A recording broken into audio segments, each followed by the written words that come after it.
Hi, welcome to Sandra's Sisterhood. I'm Carrie. This is a YouTube channel for the single and childless, not by choice person. Today we are talking about regrets. And every time I've been thinking about this video, I've been thinking of that Frank Sinatra song where he's like, regrets, I've had a few, and I can't get that out of my mind. And so I knew it would just blurt out in the middle of this video if I didn't just go there first. Regrets are a part of life. I think any human being walking around on this earth has felt regret before. I think sometimes it can be trendy or kind of evolved to say, oh, I don't regret anything. I don't always believe that. I can understand people saying they're happy where things turned out or they learned a lot during a certain situation. But most people are going to have regrets. I think when your life turns out in a certain way that you never predicted, it's just natural to kind of go back and start dissecting the different decisions you made along the way and the what ifs creep in, right? Like, what if I would have done this differently? What if I would have handled this differently?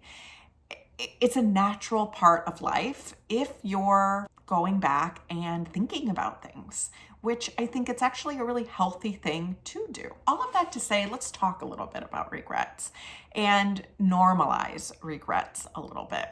So I did a quick Google search, and the articles that they referenced, I will absolutely put down in the description. But the Google search really kind of talks about that 83% of people acknowledge that they've had regrets.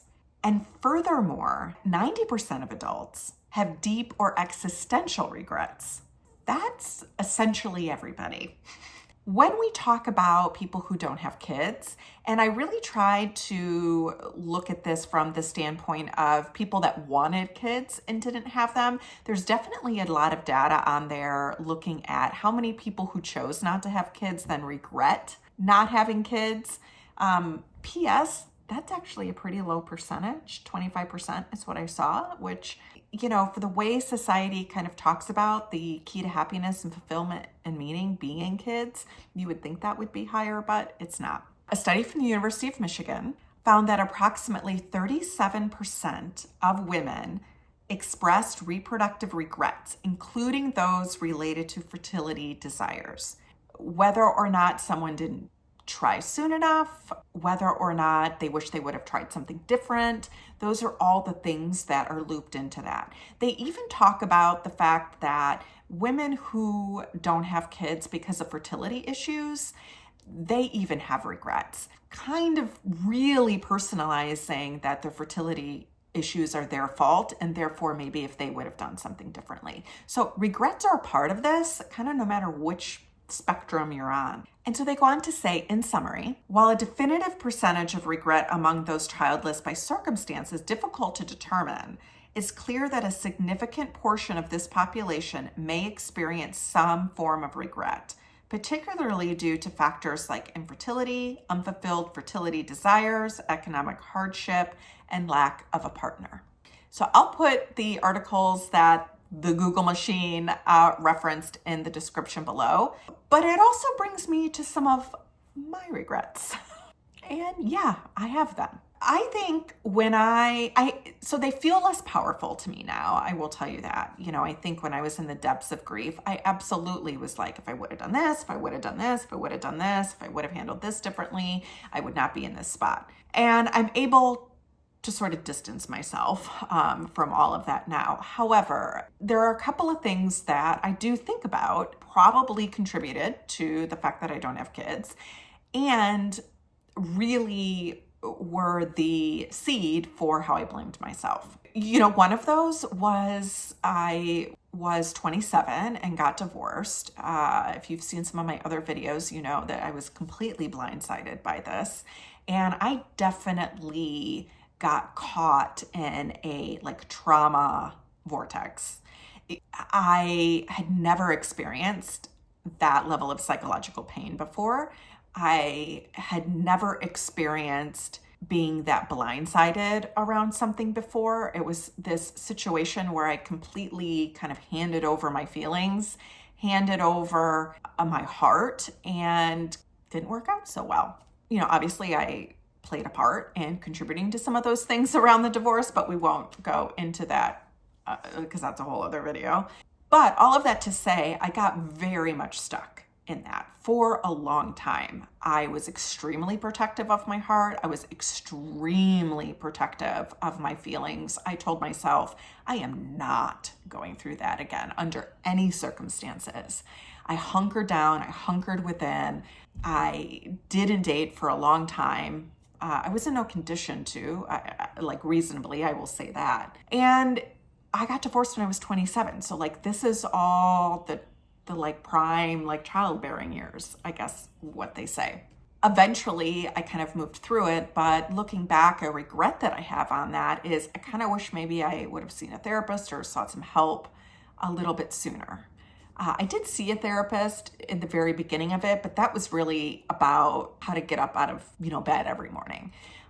And, I think figuring out how to integrate this into my sense of self and then like moving forward, I probably should have seen somebody earlier for that. So I do have a regret around how long I stayed in that space.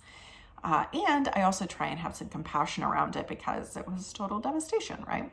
Which brings me to another regret. I dived into work for a long time after this time period. Probably still do use work as a way of coping and a way of feeling good about myself. I used work to distract. I used work to avoid, but work was also a place where I was feeling like accomplishment in, some self-worth in, that had all been destroyed in the relationship department. So work was a place where I was able to get it, and I felt like I had a little more control over it. Like if I just focused on me, I was likely going to be able to accomplish those things. And so I really dived into work. It was my entire life. My life revolved around work. And I'm in a place now where I'm further up the ladder than I ever thought I would be, and it's afforded me some really great things. And I do sometimes regret that I prioritized work. I did. And that doesn't mean that everybody who doesn't have kids, particularly women, it's because they're a workaholic or they put their career first. And for me, in terms of the stereotypes, that is probably one that feels a little true sometimes. Now, I did that because of my experience of being divorced, but I do wish I would have handled that differently. I do think those things are interlinked as well. So some regrets around how much I put into work versus maybe putting into the things that I thought I wanted. Heavy shit. It's hot in here. Another regret that I have is just not starting things when I think of things or I want to do things, because my brain functions in a way probably kind of rooted in the, hey, if you go straight forward without thinking about all the possibilities, you could get burned. And so I'm very risk averse. So if I have an idea or something I want to do, I will think about all of the reasons why it's not a good idea or all of the things that could happen. And I'll put like the thing that's really not a big deal that might happen in the same category as like this catastrophic thing that would happen, but more unlikely to happen. So that's some regrets that I feel too. Are there things that I wish I could be a little more carefree and follow through on some things that I want to do and just take the risk. Now, the good news for that one is that I can still control that and still change that. So how do I reframe regrets? I absolutely try and remind myself of some things in order to not get stuck in it. And there was a period of time where I absolutely got stuck in it. This is generally around the grief. How did this happen? And I think I used to ask myself a lot, like, how did this happen? And instead of being able to sit with the idea that like, hey, sometimes things happen that we don't want or that we don't expect, instead of being able to sit with that, I felt like I had to answer that question and it had to make sense and it had to be my fault. All of that isn't helpful because what's done is done. It is what it is with regards to, for my situation, having children. How I try and reframe some of those. I remind myself that I have time to change. Like living is about evolving and growing and learning. And I get to take a few more risks. I get to pursue relationship, and a relationship that maybe looks a little bit different than what my marriage looked like, because now I understand more about me. I get to pursue what feels right for my life now. I get to try and detach my self-worth from relationship or some type of status. I also try and remind myself that I did the best that I knew how to do during that moment and during those times. And to judge myself with the information that I have now really isn't fair to my former self, because in a lot of ways, my former self kicked ass and that she got through it. She persevered, she got through it, despite the fact that she was in a ton of pain. And then she had to get through something else that was extremely difficult, that realization that I'm not going to be a mom. She also got through that. And I try and remind myself that motherhood is not the only path to meaning, fulfillment, and happiness in life. When my brain starts to go there, I just try and remind myself, like, Carrie, that's not true. You can live a life that's meaningful, purposeful, and fun. In fact, I even try and pull that statistic into my brain where it says most women, I actually think it says women, I don't know if it includes men, but are happier single without kids when they're older. And when I'm in my depths, I just try and latch onto that as some hope. And I think I'm already feeling some of that right now. Managing regrets and the way you think about regrets, it's a continuous process, because if you're living life, if you're taking some risks here and there, new regrets might pop up, right? And it's okay to admit regrets.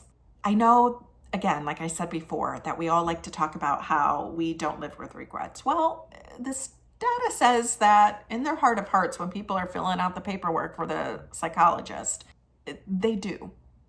And it's okay to admit that. I'm here to admit it. I have regrets. That doesn't mean I'm going to be miserable for the rest of my life. It doesn't mean I'm going to stay stuck in them, but I do, and that's okay. What I try and remind myself is that staying stuck in the regret will turn into a regret itself.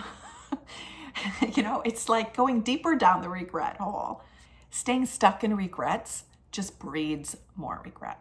So tips to manage regret. I talked a little bit about that. I have some things that I remind myself and tell myself, and I try and be very intentional about listening for regret. And when I hear it, I try and combat it. I try and challenge my automatic thoughts around it. I'm not trying to gaslight myself. I'm not trying to belittle myself or invalidate myself. What I'm trying to do is replace those thoughts with the actual truth. Just because our brain is telling us something, that doesn't make it true. Sometimes our brain gives us false alarms. Feelings aren't always facts, right?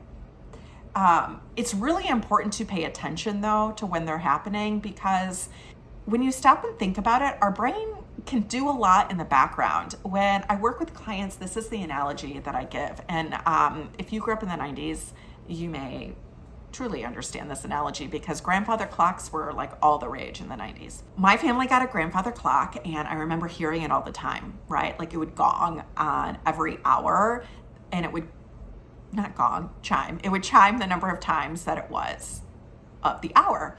So if it was 1 o'clock, it would chime once, and so forth. When we first got it, I would hear it all the time. And then as I started to acclimate to it and get used to it, I would go a long time without hearing that thing, but it would still be on. I just would acclimate to it. Sometimes I would hear it when it would strike 12 because it was a little louder and a little more sustained and longer. And our thoughts can do the same thing. As we get acclimated to them, we sometimes stop registering that we're hearing them, but they're still back there yapping. Think about what you're telling yourself and how you tell yourself with regards to regret, so then you can stay on alert for them and pay attention to them. Because when you notice them, that's then when you can replace them with the truth. I'm not talking about gaslighting. I'm not talking about not being true to yourself, but I'm talking about replacing with the actual truth. And the actual truth is you did the best you could. You can still have a meaningful, purposeful, and fulfilling life. You handled this situation in a way in that you got through that really hard thing. You got through it. You're getting through it. The fact that you're even watching this video is you actively trying to help yourself, trying to take steps forward. remind yourself of what you are doing. This is one that I do. I wouldn't always encourage this one, but let's be real, we all do it. The next thing I do is I do try and remind myself that there's a lot of people in my life that have what I thought I wanted, and they're not happy. So this idea that the key to happiness is based on being a mother, I'm not minimizing the devastation around it. I felt it. I feel it. I don't think it's as a direct line as if I was a mother, I'd be happy. Things would be different, and you might be happier about that element of your life, but I don't know that it's as direct of a correlate of a line. I don't know if it's a causation, I guess is what I'm trying to say. Sometimes I just try and remind myself that, you know what, I'm in a really hard spot right now. It feels like I wish I had maybe a partner or children, and if I did, I would be happier. And I just try and check myself and remind myself, you know what, that's probably not the case. Maybe it is, but maybe not. The other thing that helps me and has helped me is journaling for some clarity, just to get it out. Otherwise, it stays in my body and just ramps me up. And then when I get ramped up, my brain starts rolling. And once my brain starts rolling, now I'm having trouble sleeping, things like that. The other thing is processing out loud with a therapist. So my therapist now, it's how we spend part of our time together is processing things. So I'm able to externalize it, blurt it all out, and then she can kind of repeat it back to me in a way in which I can understand it in terms of the full context of my life, or in ways that I can manage it or challenge it. Consider journaling or a therapist. I know therapy can sometimes be expensive. That's where maybe journaling can be helpful a little bit. Or maybe, we also think about therapy as like a weekly thing, but it can be a monthly thing if that's what's available to you. So do I still have regrets? Yeah, I'm trying to live my life. I'm a human being. I do still have regrets.